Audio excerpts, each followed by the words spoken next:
Good morning, everyone, and welcome to our second town hall on what's the truth behind Indian farmers' protest.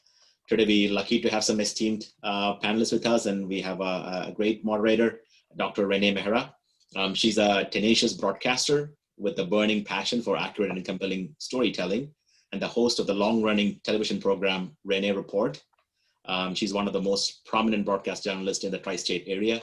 We are lucky to have our ambassador, Pradeep Kapur, joining as the chair of the event today, a best-selling author of the COVID-19 pandemic and the former ambassador of India to Chile and to Cambodia, the secretary of Indian Ministry of External Affairs and a graduate of the Delhi IIT. The panelists involve Mr. Khanderao Kand, a director of the Foundation of India and Indian Diaspora Studies, a Washington, D.C. think tank working on India and Indian-related studies on socioeconomic, political, and international security matters. We're joined by Mr. Yogesh Andlay from India, director of Wheels Charitable Foundation and co-founder of Nucleus Software. We are lucky to have Mr. Vimal Goyal with us. He's an accountant from Long Island, New York. His family business in edible oils, mills, sugar plants, solvent plant, vanaspati ghee, flour mills, trading, warehousing of agriculture products such as wheat, rice, pulses, sugar in Moradabad and Ludhiana, Patiala, and in Delhi. So he knows the matter up and close. We are also joined by our own Dr. Nishit Choksi, who's a world-renowned interventional cardiologist and a close friend from Michigan. So again, this is our town hall. All of you will have an opportunity to ask questions directly to the panelists. All I request is, since IAPC is a 501c3 nonprofit, we don't take no sides, no political, whether it's India or in the US. So let's have a decent discussion about the merits and demerits. Thank you, Dr. Mehrra, and good morning to all the panelists and everybody who's joined this session. I would like to share structure my observations in three distinct segments. The first segment I would like to talk about is the background of this entire APMC Act and process. As most of you would be aware that there was a time when we were extremely food insufficient in our country. I remember in the 60s, 65, when I was a young child, Prime Minister Lal Bahadur Shastri gave a clarion call that let's all observe a fast for one day. We will not consume cereal for one day. And all of us religiously in our families and some people in our family, even today, observe one day fast every week.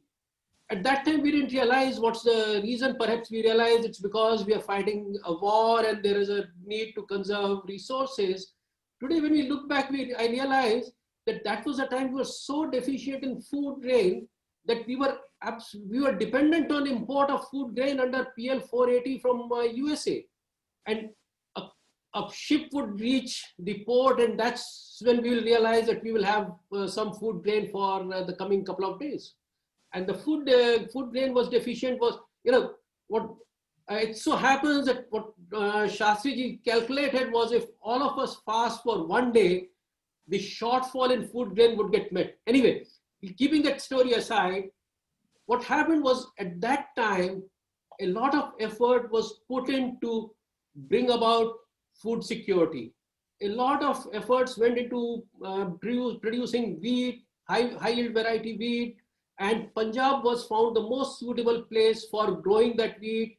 They took the initiative, and now for the issue was how do you incentivize the farmers? So some of the committees that came forward, they created a process of assuring the farmers that whatever wheat you produce, we will buy at a fixed price. And that's how the MSP, the minimum support price, came into being. The mandis got created. So, for last 50 years, since then till today, this MSP has been going on. We have been procuring wheat. This is one side of the background of how the whole, where the thing came from. Now, when you look at what's the last year's wheat production, rice procurement figures are. Here are a few facts. Last year means this current year, 2020, the wheat was purchased at an average price of something like 18, 19 rupees. 18 rupees, some paisa, so I'm approximating it to 19 rupees. The rice was procured from farmers at a price of about 17, 18 rupees per kg. These are per kg prices. This was a mandi price, and add to that all the transportation, wastage, the storage and everything. The landed cost comes to at least 30 to 35 rupees for wheat and 35, 36 rupees for rice. We have a National Food Security Act, and about 231 million, 23 crore households are provided food using this NFPS, the National Food Security Act. And at what price they are given these grains, these cereals? 35 kgs per household at rupees 2 per kg for wheat and rupees 3 per kg for rice. So you can imagine the amount of the cost burden the government has to bear to provide this food security.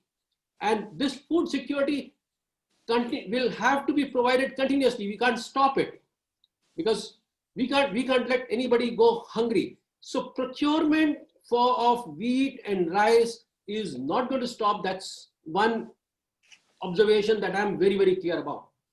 Now, looking at the procurement figures, this year in 2020, I did some data search. Punjab procurement, the wheat procurement in Punjab was 12.7 million metric tons. Madhya Pradesh for the first time was the leader this year, contributing to 12.9 million metric ton of wheat. And do you know how much was produced in these states? Madhya Pradesh produced 33.7 million tons of wheat. Punjab produced 18.2 million metric tons of wheat.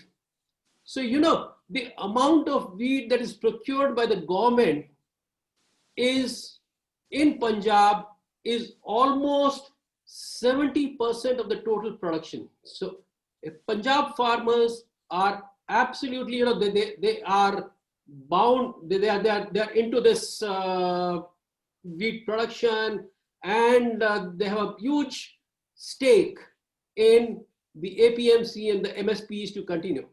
Now, that's one side. Let's look at the emotional side. Why are farmers, you know, if this is a situation, government has to buy wheat, why are farmers, you know, feeling so upset or unhappy about it? Lots of misgivings, but at the same time, there are experiences. The experiences are where the APMC was dismantled, for instance, in Bihar. Somehow, the benefits of the dismantling of APMC did not reach Bihar farmers, and Bihar farmers in the farm labor goes to Punjab to support the agriculture operations there.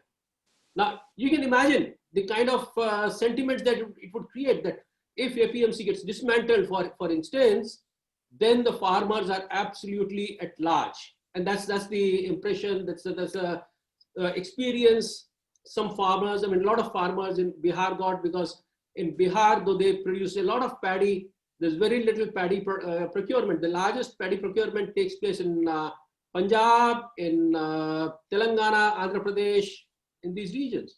And again, when you look at the rice figures, again, significantly large amount of rice is procured in Punjab. Now, what do farmers say? If you look at some of the stories that come out from the farming families, a lady farmer says that I produce wheat, I produce vegetables.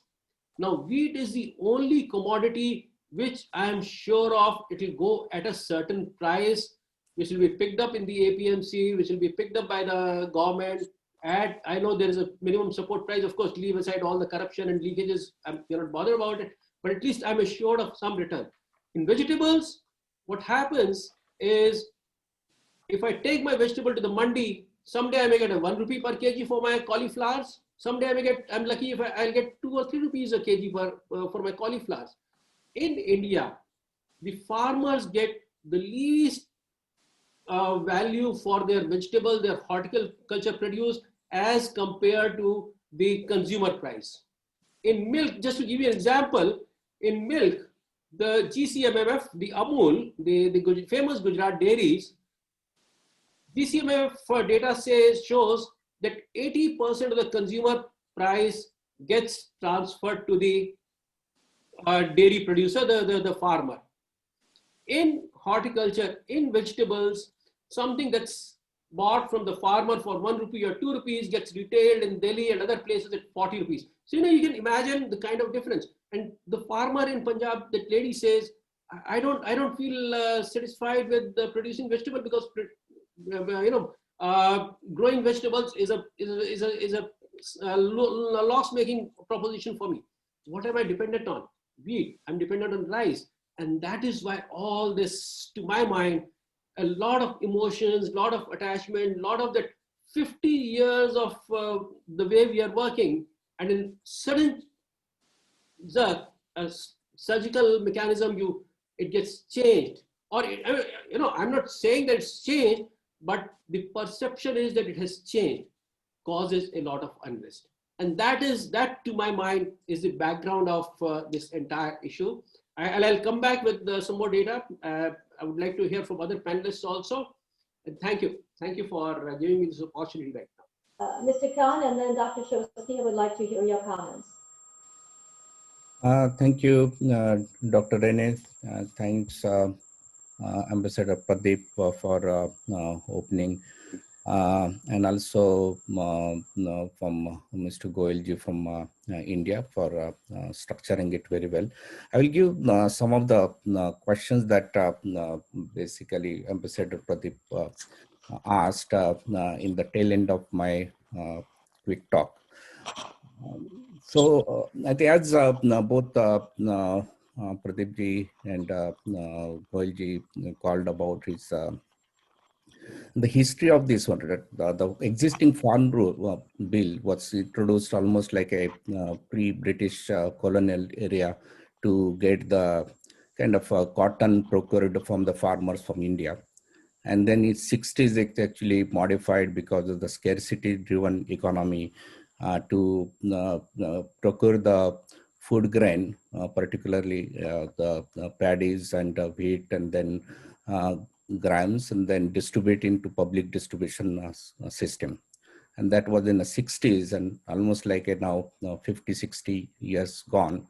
If you correlate with similar way with American farm laws, 1930s, during the recession time, the farm law was originally introduced. Then again, it gets updated every 5 years, almost 5 years, but under the Congress.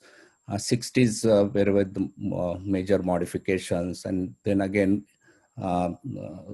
last decade, and I think 2008 was tried, and it was not passed, and 2013 it was actually updated.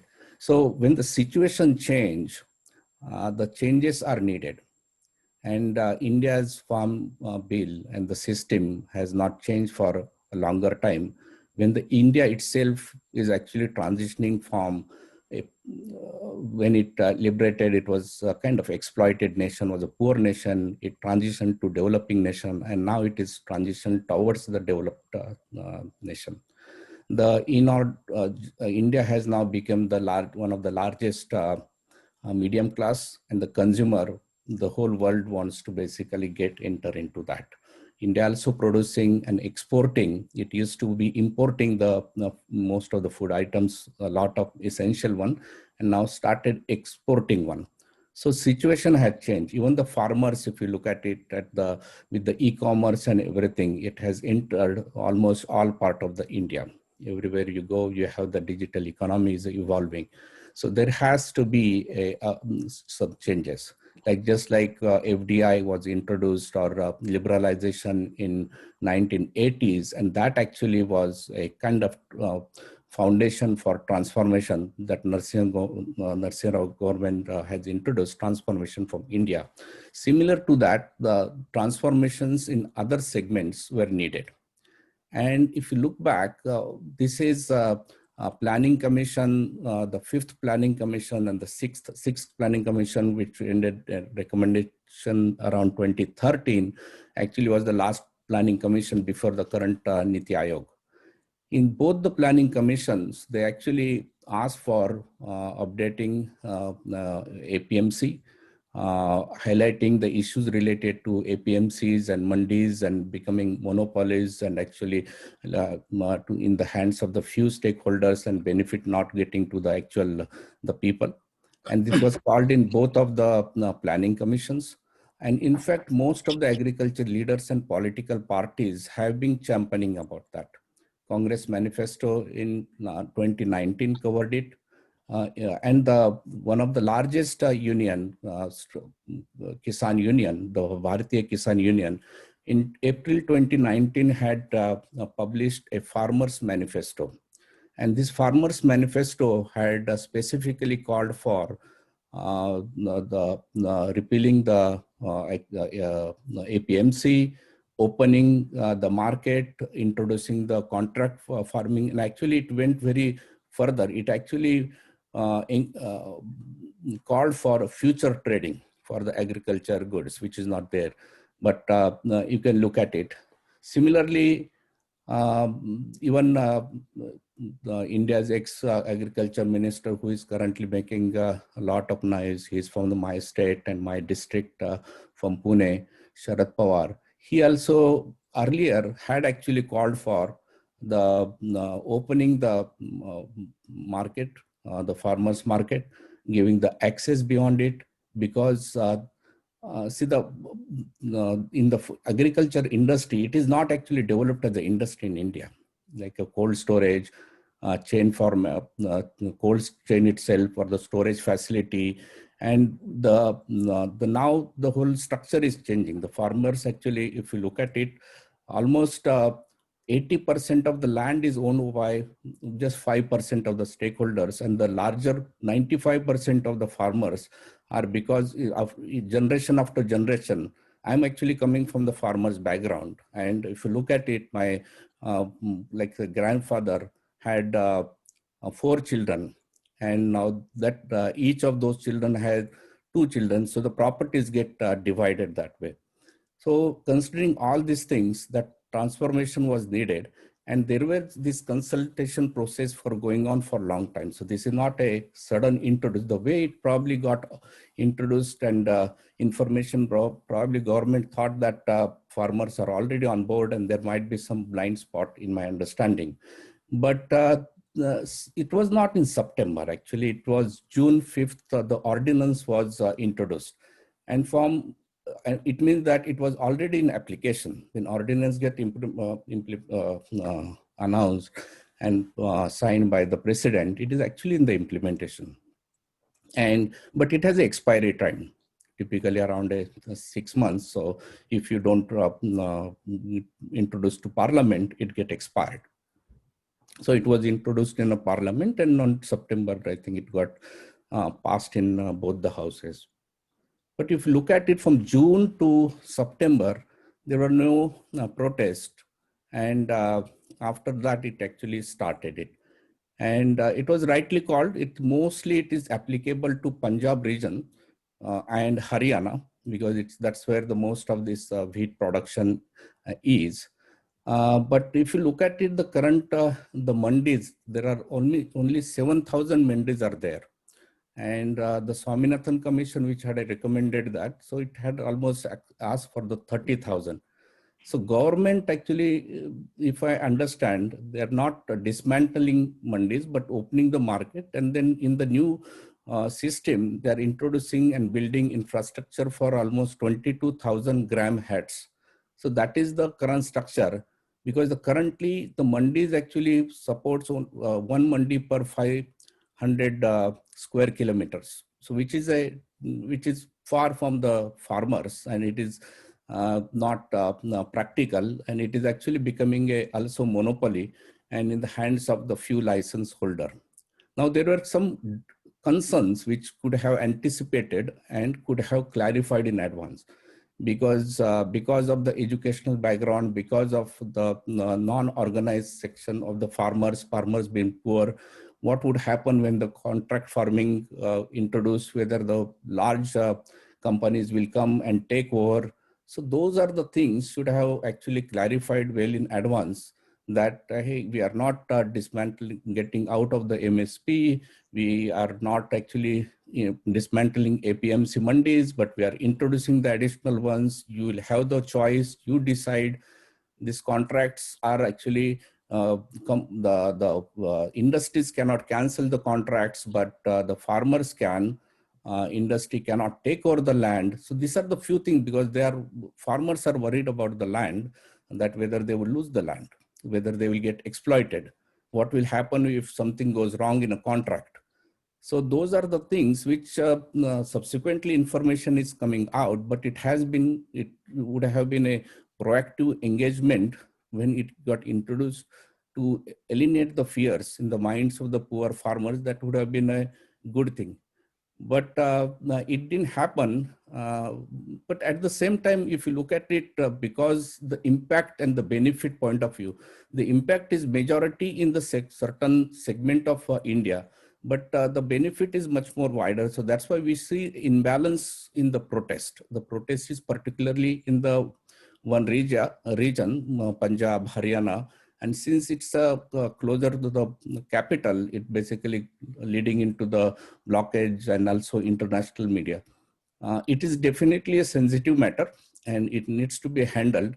However, I see that the government is like engaging trying to engage the farmers.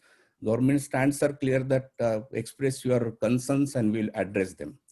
And they have specifically come forward with the steps. However, on the other side, I'm seeing that the demands are evolving and the participants are trying to, many people, many organizations or the political parties or other folks are trying to get injected into that and complicate the matter. So like even today's, I think the demand has increased to 13 when actually it was, most of them are not related to farm bills at all. So with these, it becomes much more difficult. I hope that the situation actually get resolved. But the protest, when we say that if you look at that, if the protest is focused only on the farm bills, I think the original issues have been mitigated and should have get resolved, and then the protesters could have gone back to the farms. And but at the same time, I've been seeing that the increasing the gap, and that is what the concern is. So hopefully that it get resolved soon, because certain things are much more clear. I do not see that government would repeal this or take back the laws. It is going to stay, and because it's in the larger goods, multiple past governments had tried, called for it. None of them had a courage. It requires courage to introduce a change. Whenever changes happen, there are always going to be issues. There are always going to be concerns. The introduction of the change, I think that is something that this government need to work better, whether it is a this issue or it comes to the 370 or even the CAA. So because it's a lot of these things are broader good for, I think, India, but if they are not properly introduced and the narratives are not properly set, then as one of the speakers said, that it looks like the surgical strike, and then it has a very adverse reaction. So I hope that both the sides come closer and look at for the larger picture.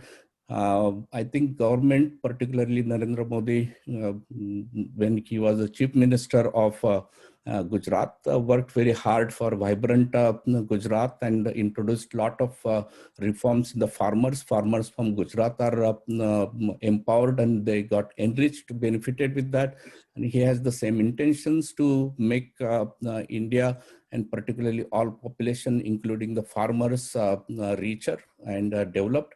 So I don't think that there are a question about the intentions about Prime Minister of the government. I think that some misinformation coming and some of the folks may have the different agenda, but if you look at the actions, they are pretty much towards the long-term benefits of the India and the farmers. That's what I would like to conclude with.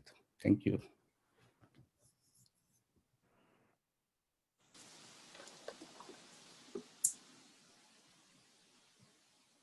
Dr. Renee, back to you. Joe? Lost Renee for a second. I think it's the turn for Dr. Choksi. Your chance. Turn. I'll be brief. I agree with a lot of things that Mr. Khanderao ji has said.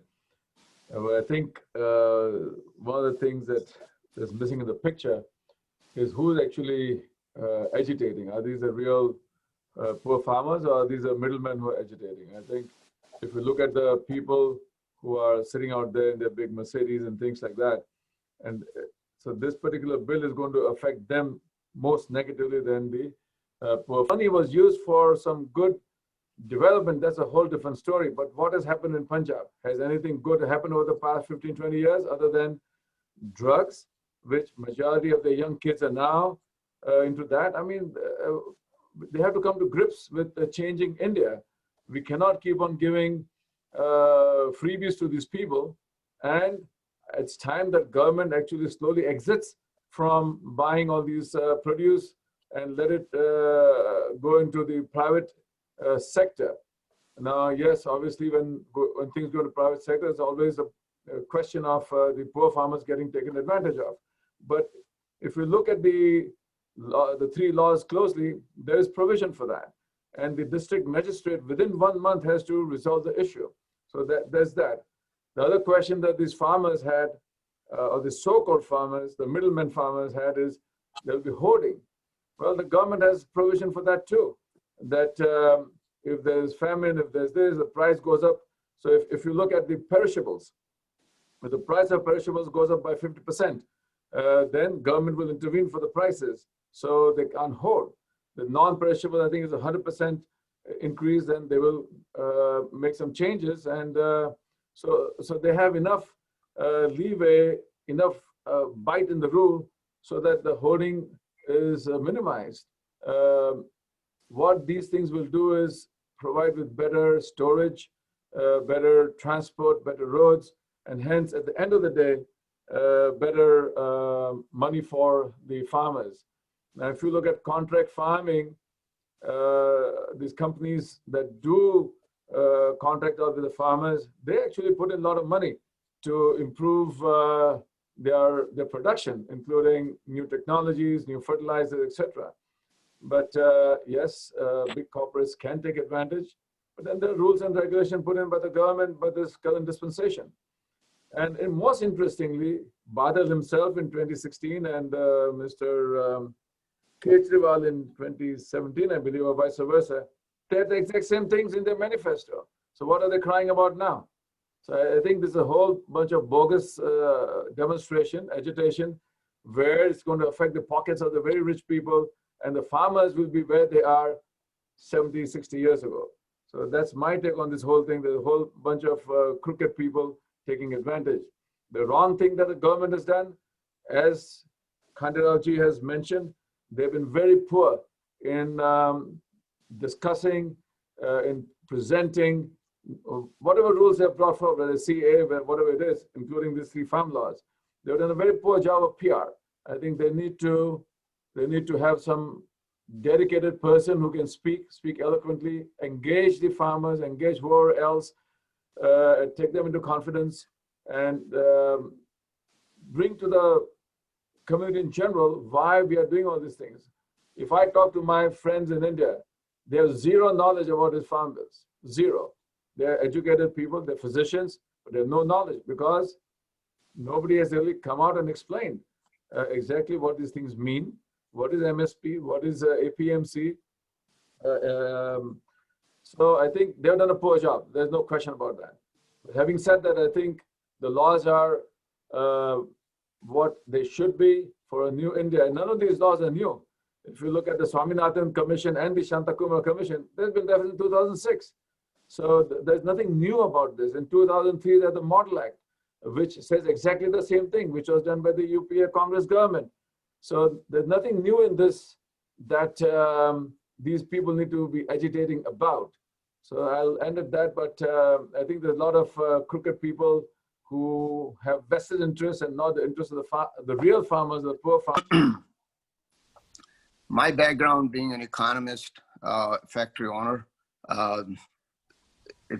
I have a different perspective of this bill and also some background information about this bill and the farmers and factory owners as a whole.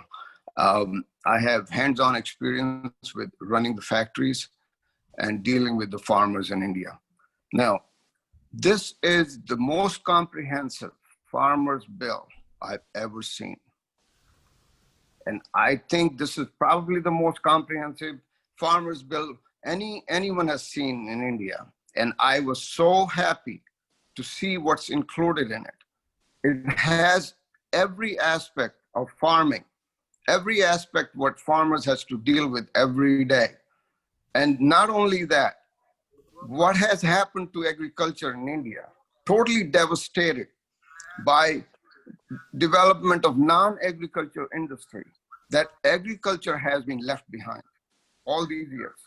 Now look at Green Revolution that Indira Gandhi started and Lal Bahadur Shastri started, and then before that Nehru.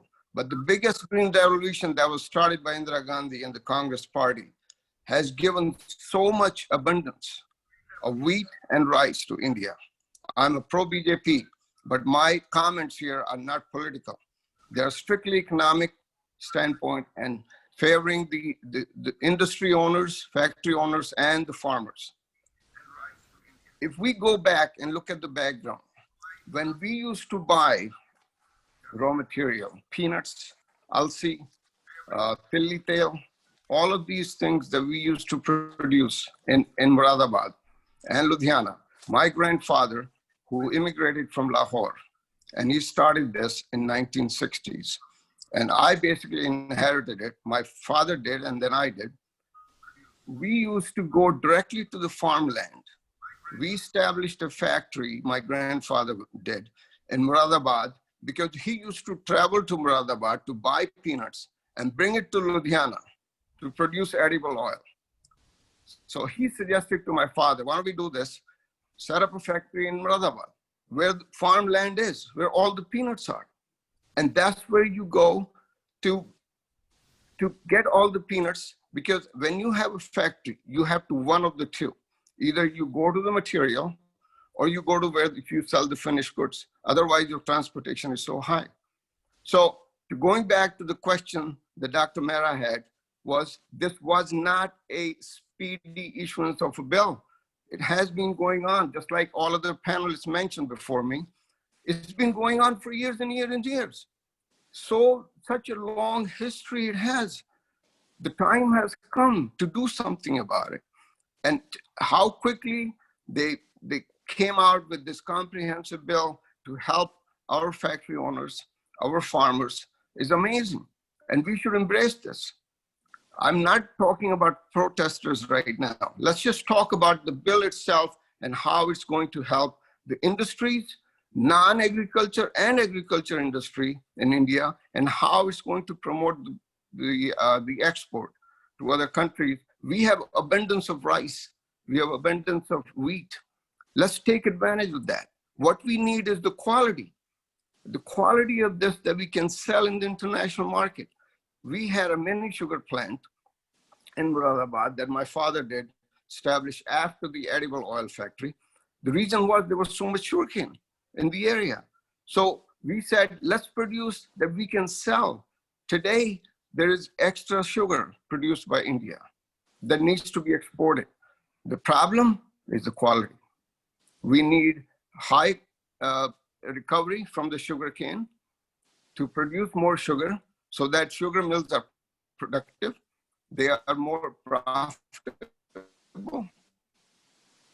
and they get money. So that's the first thing that Mehrra had asked, why this thing happened and why it was so important to do this. And I'll keep rest of my comments Two other questions. Yogesh Andley mentioned about the aspect of the PL 480 wheat coming into India from the US. I was reminded as a diplomat and a bureaucrat of the internal discussions we used to have on these aspects in the Ministry of External Affairs and other ministries. I was told that if there was a delay of a few days or weeks in any of the ships landing and unloading the wheat, it would create a lot of stress and tension in the whole country. And the comment at that time was that there is many a slip between the ship and lip. So the ships coming in and unloading the wheat was very important at that time. It was a very important initiative by the two governments, the US and the Indian government, to tide over that crisis. And today we have reached a situation where, as an ambassador, if I propose to the government of India that we need to give 10,000 tons or 20,000 tons of wheat or rice to a particular country which is suffering from famine or drought, I get a response back, no, we will give 25,000 tons. So that is a sort of excess we have in terms of our capacities for growing wheat and rice. So we have moved from one end of the extreme to the other. On the comment by Mr. Khanderao ji that the introduction of the bill and the discussions on the issue could have been handled better by the government. Well, yes and no, because many times what happens if you start too many discussions on issues which have to be discussed in the legislature before, and the opposition starts raising a massive campaign, then the issue gets derailed. It has happened with a lot of very important initiatives in the past, which I have seen with my own eyes as to how, if you have too much discussion, so you do need discussion, you do need public opinion to support it, and it has to be done in a way that the parties also get co-opted in a positive manner and agree to those discussions and the results and the way ahead. Now about the media projection, that is also very important for the government. Some people have been writing comments on the chat about how the media projection is very important.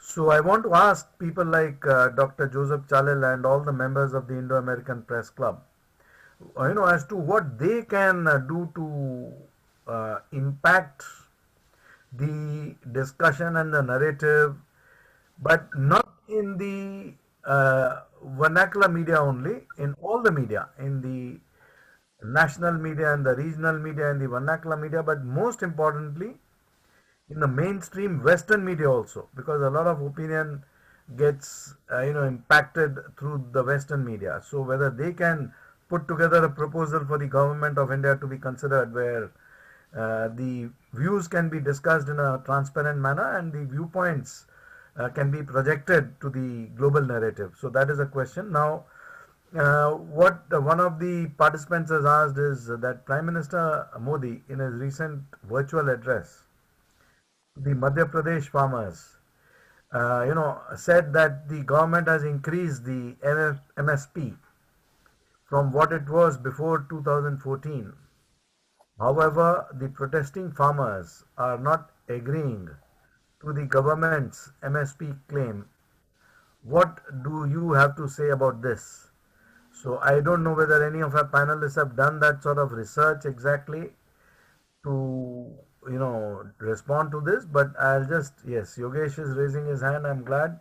So Yogesh, over to you for answering this. Background search, what I realized is MSP is not a part of an act at any point of time. It's always been a part of an executive order taking into consideration various factors for determining MSP.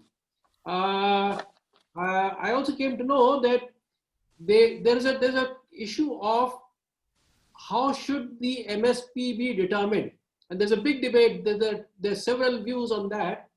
If I remember it correctly, the MSP was computed on several factors. There are several ways of computing MSP. The one factor that was in some of the report, in some committee report, what was mentioned was that MSP would be based on the direct inputs that go into the farming, in the production of wheat or rice or any other product. Second method was that we will also add the imputed or computed value of the family labor that goes in. So the direct cost plus all the family labor cost will determine the MSP. And the third formula that was suggested at some point of time was that these plus the cost of the rental of the land, because the land has also been utilized, the capital has been utilized. So how about putting in the cost, some cost for land, some cost of capital, some cost of, so one is direct input plus family labor, this plus the third aspect. Now, what I remember correctly is in one of the budgets, it was said that we will give 1.5 times the direct inputs plus family labor. Whereas the demand from farmers probably is for including the other aspect also. So, there's a difference between how should the MSP be computed. That is one aspect about MSP. And so I will not go into the merits of whether it should be an act or should not be an act. The second side is that the worry of the farmers have, which we read in the newspaper and which we hear, and if you see the websites of the logistics companies which have which are putting up large scale procurement setup and things of that kind, what it says is they are buying on behalf of FCI, number one. Number two, if the MSP is not authorized, the fear is that the private sector today will procure at a higher price, but gradually reduce prices. And that's where the farmers will get, they'll get shortchanged. Now, these are all fears. What we know, one thing is government has to procure wheat, government has to procure rice, because it has to feed almost 75-80 crore people to whom we have given the National Food Security Guarantee. There are 23 crore households we have given guarantee to. To them we have to feed. We have to give wheat and rice at whatever subsidized price we have committed. Therefore, government has to buy. The question is, the government can bring in and take out a particular food product as an essential or non-essential. So if there's war or famine or what have you, or monsoons were bad, then they can put it back into the list of products that can be controlled, the price of which can be controlled by the government.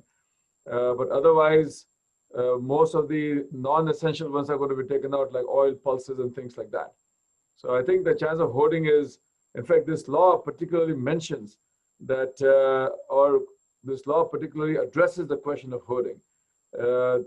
They can actually adjust the price range, so hoarding cannot. Basically, what I was trying to say is the problem with Essential Commodity Act was that it was obsolete. If you look at the new act that Parliament just passed, it makes so much sense. And I'll explain to you the reason why it makes so much sense.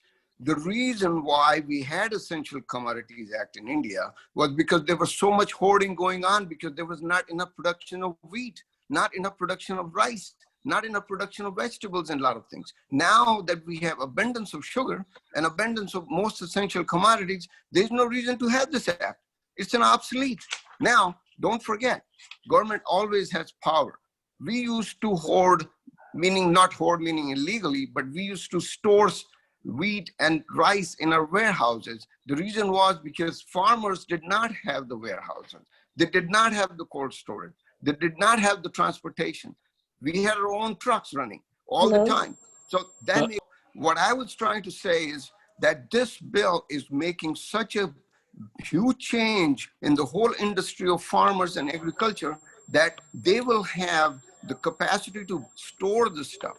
Agriculture farmers, the large ones, obviously, not the little ones, they can have storage. They can, over time, they can start building the storage. They have rural type of crude storage places in villages where they can store stuff. and they will not be affected by this essential act. So let's open up everything. And that's the whole idea of this. Let's make it competitive. Let's make it competitive for factory owners, that we can go in and get everything we need for a factory, my flour, my edible oil mill. And at the same time, farmer has the good price to get for their farms. And that's the whole thing. Now, government has power. Anytime there's a shortage of wheat, government can start acting up and saying, look, no hoarding is allowed, and this is a very important product, and we don't have enough. Thank you, Master Kapur, for raising this question. All conflicts can only be resolved with dialogue. That's an established truth, and I strongly believe that dialogue is the way forward. But there are certain, we have, someone has to approach on to both the sides, and I think last week, when the very retired senior IS officer, he had made some very, very pertinent observations about how the whole situation can be diffused. And I think that was a very good suggestion to take this dialogue further. And the dialogue is the only way to resolve it. There are several things that may have to be addressed. Yes, implementation of an act or a law. I wonder if it's possible to stagger or spread it over a period of time so that the people don't feel the immediate impact. Is that use e-commerce platform to connect farmer with buyer. Mr. Vimal Goyal, your comments on this? Okay, it's a very good idea, and it works wonders when you're dealing with non-agriculture industry. You're talking about farmers who can't afford to even buy food that he produces, that he is giving to the factories to process, because he cannot just eat wheat. I mean, yes, they can make flour and make roti and everything else, which they always do. But it's very difficult for a farmer to do trading by e-commerce. That's number one. Number two, the problem with that is, even if you do the trading by e-commerce, farmers don't have a facility to transport the produce to the factories or whoever is buying it, because someone has to come and get it from them. And they're remotely located everywhere in the country. And it's just very difficult. I mean, it's a great idea.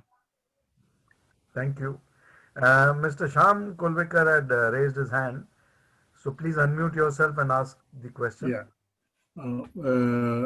Thank you, Mr. Ambassador. I think I'm speaking from London, but I just feel that everything about that bill is fantastic. I think nobody could have drafted such a good bill, but because I made a time to download and read about it. Only my feeling is these are things should be communicated to the farmers, the end users.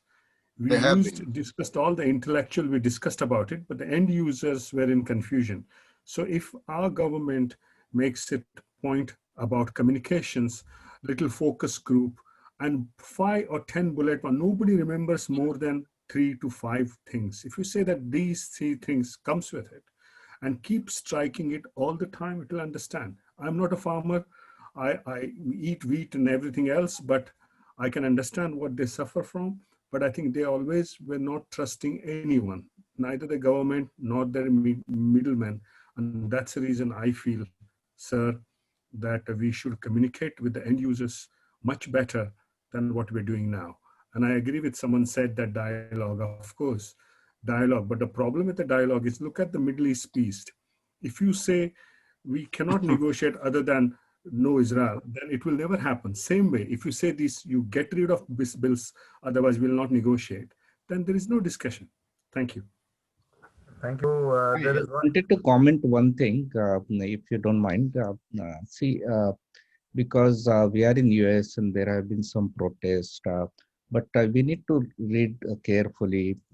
Government nor government's officials or even the ministers have ever said any involvement of or kind of undermine the farmers' involvement and giving undue weightage to any external forces. External forces, always there are going to be opportunistic people. Anything happens in India, protest, there will be some external forces will be participating, trying to take the advantage. Even internal political parties will also try to take the opportunities to whenever the momentum takes it. But government, I don't think that is undermining that. It's the farmers have the legitimate concerns and they are working towards that. That's one thing. Second thing, we also need to give credit to the farmers. The protests have been peaceful. They are not violent. Such a large number of farmers or the people coming on a road in the cold days, it could have gone wild. And government also handling is very maturely.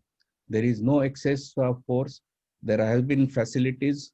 They have been given all sort of facilities, including medical, to shelter, and encouraging even to go to a proper place and do a peaceful protest.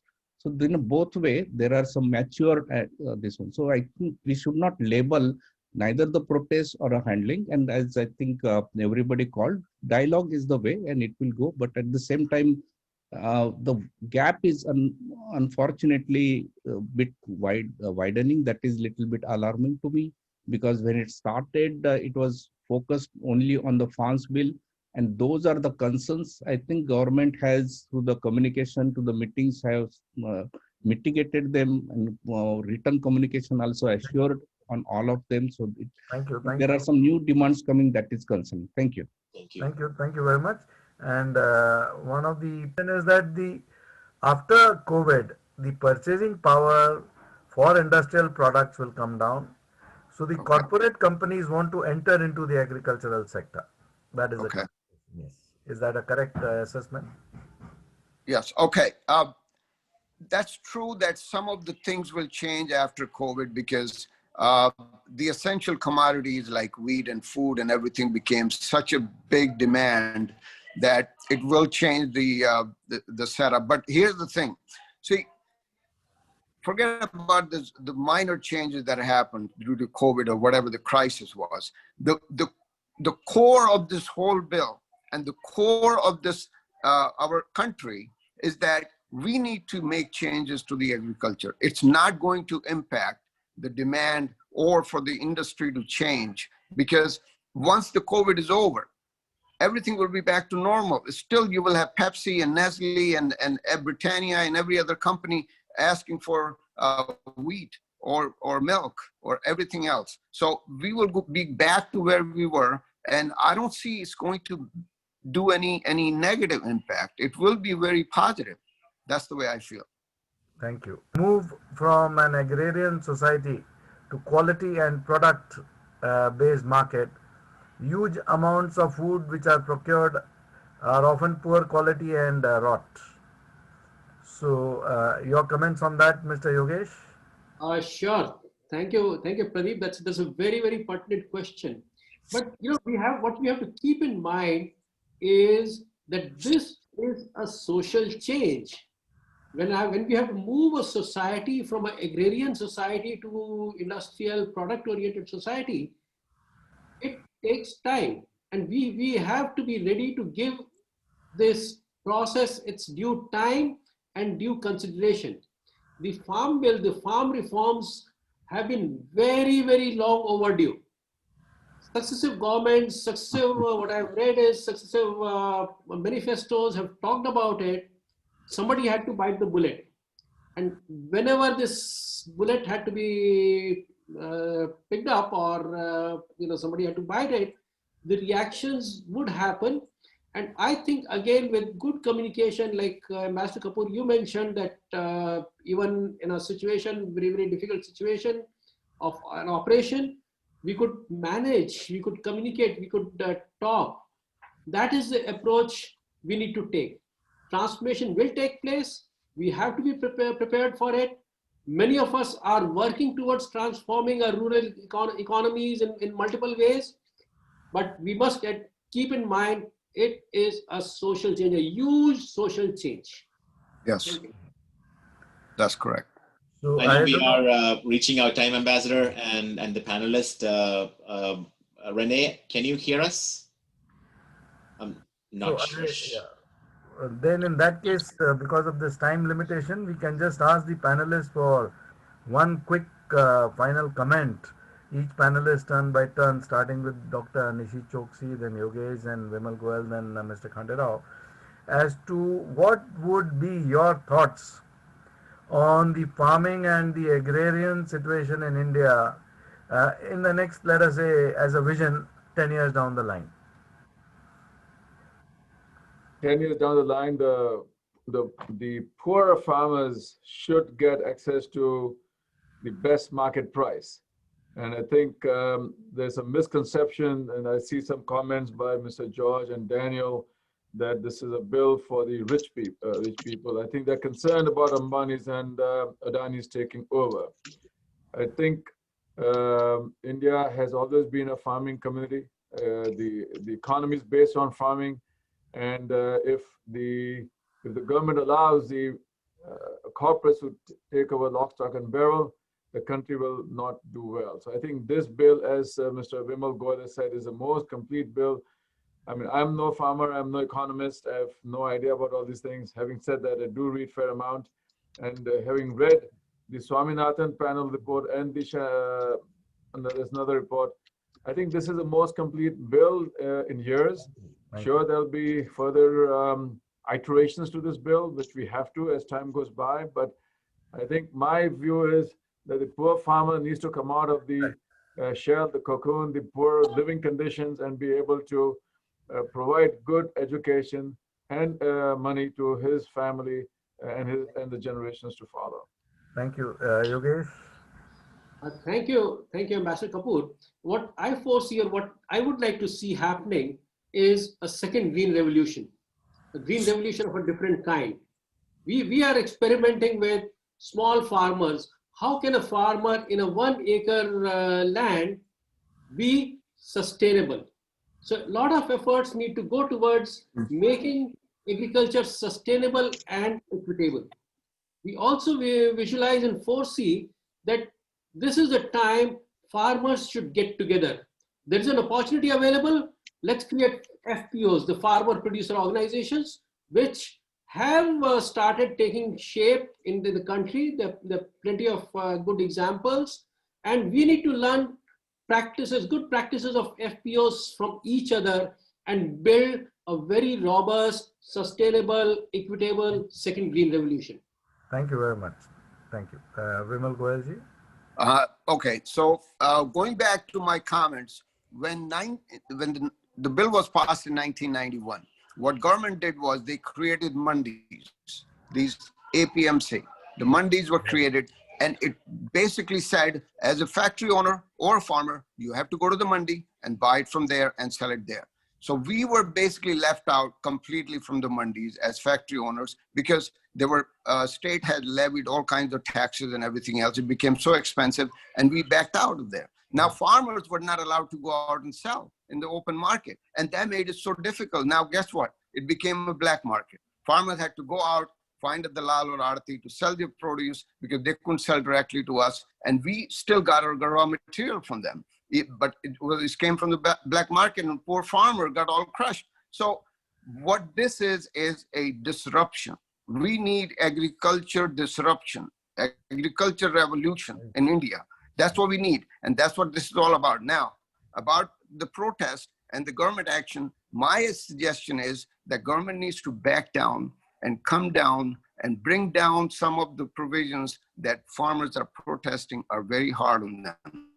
And try to make a compromise, but don't remove the bill. Keep everything as is. Thank you. Mr. Khanderao Kand.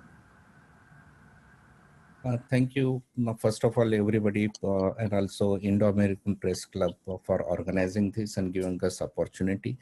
Pradeep ji asked a very important question. How do we look forward, right? Because this is definitely a done deal. This is required. It was agreed. There could be some kind of happy people, and their concern is to be addressed, and it will be addressed. Important thing is that how do we take it forward from this foundation? So definitely this is the one thing, but as actually we mentioned Sharad Pawar's name in the wrong context means, but also had to give the credit. Actually, Western Maharashtra is one of the strongest into the farmers because of the cooperative movement. And this opening actually is not barring that people to be innovative. It is not about just, if you look at the farm bill, it is not about only industries can or the big corporations can enter into that. Farmers can form cooperative societies and industries, and they themselves can actually take over that responsibility, because what is needed is that the money needs to be flowing into the farming. There is a cold chain needs to be built. The whole infrastructure needs to be built. Now farmers cannot just use the bullock carts and everything to be farming. So then the whole tractors, etc., and they are so small they cannot afford. There are some the lending is there, leasing is there. Those type of things needs to be taking forward. The river linking project, the rural infrastructure projects, taking the roads and electricities to the last village in the India. So there are a lot of things. Currently, subsidies are only for, based on the electricity and the fertilizers, but the infrastructure development is the key thing.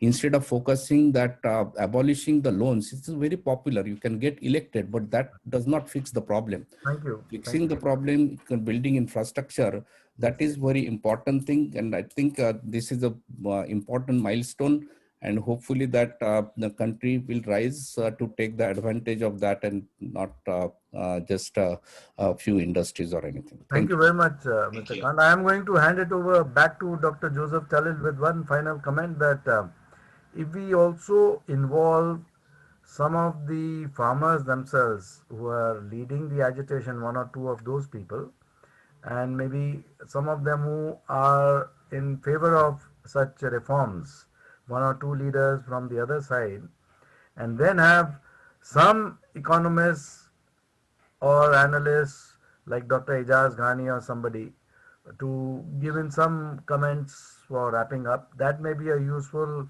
initiative also for the IAPC and for seeing the way ahead. Thank you very much. Back to you, Dr. Joseph Chalal, unless Dr. Renee Mehrra's mic is working and she wants to say something.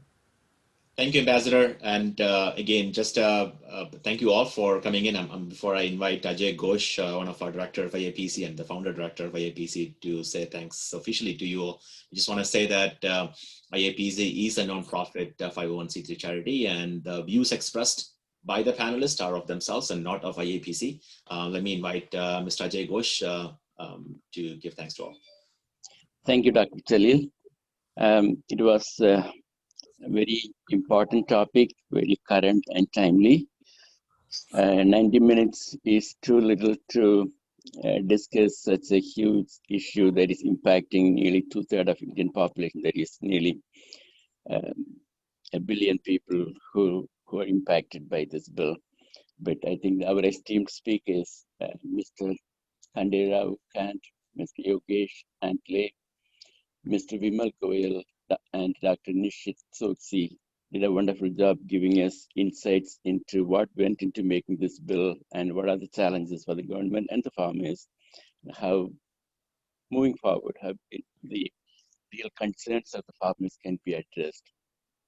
Thank you for your being present here today at a very short notice, and within a week or so we put together this panel, and you have been very gracious in coming and participating, sharing your wonderful thoughts with panelists, other panelists, and also the members of IAPC and the larger audience who have been watching from around the world.